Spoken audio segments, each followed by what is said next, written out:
By the middle of the 20th century, the prevailing scientific model viewed the universe as a vast, empty machine. Space was considered an infinite, mechanical void, completely open and waiting to be measured. Human engineering had mapped the continents and split the atom. These rapid industrial victories created a belief that the physical grid we laid over the world was the final, absolute reality. Ancient sky manuals presented a different architecture. The Dendera zodiac depicts figures arranged along a specific outer ring, framing the interior elements within a structural boundary. These figures support the rim as a protective shield.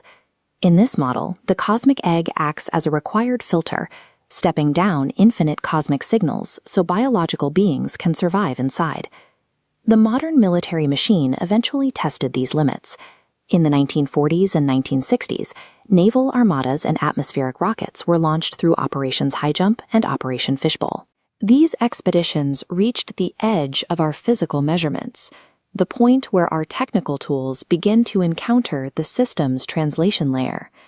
By pushing the physical map to its breaking point, these missions revealed an underlying logic that governs the world's structure. In 1946, Admiral Richard Byrd led Operation Highjump toward Antarctica, representing the ultimate push along the horizontal axis of the map. The historical record logs this massive armada as a standard post-war training exercise and geographic survey. Viewed through the symbolic lens of the cosmic egg, this expedition represents a physical encounter with the edge of the permitted domain. Ancient cosmology assigns the furthest perimeter to the office of Saturn, the function of the auditor who governs limits and time. From this perspective, the Antarctic ice represents the functional end of the human jurisdiction. Ancient traditions describe these edges as functional routing systems.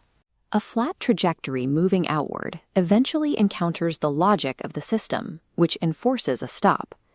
The military approached this frequency-based threshold using the brute tools of steel ships and aircraft. The expedition demonstrated that a horizontal map only stretches as far as the rules of the environment allow. By pushing against the ice, the Armada documented the functional limit of the horizontal world. 16 years later, the military shifted its axis from the horizontal ice to the vertical sky with Operation Fishbowl. The stated objective was to detonate high-altitude nuclear weapons, gathering data on the upper atmosphere and the Earth's magnetic field. Alternative cosmology models the sky as a protective membrane, a bandwidth boundary shielding the Earth. Detonating atomic weapons at this altitude aimed nuclear force at a system designed to filter information and preserve the human nervous system. A detonation at this height created an energy ripple against a celestial lattice. This vertical assault operated as an unauthorized attempt to breach cosmic jurisdiction.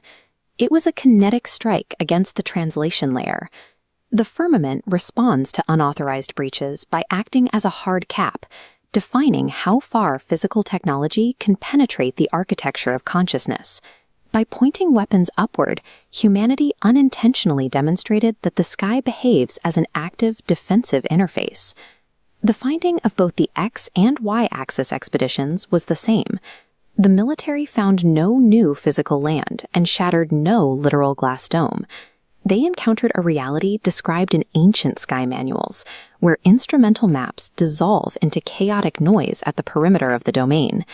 This boundary ensures the safety of the observer. The ice and the firmament serve as the enclosure that makes human experience possible. In this model, the boundary functions as a cosmic compression system. This interface steps down unmanageable data so that a finite human mind can process reality without being overwhelmed. Armadas and atomic bombs cannot facilitate an exit from the cosmic egg. Physical force cannot overcome a rule of consciousness. When an ancient text introduces a gatekeeper or a shell, it is providing a symbol for a specific cosmic instruction. The shell acts as the final, necessary interface of our experience.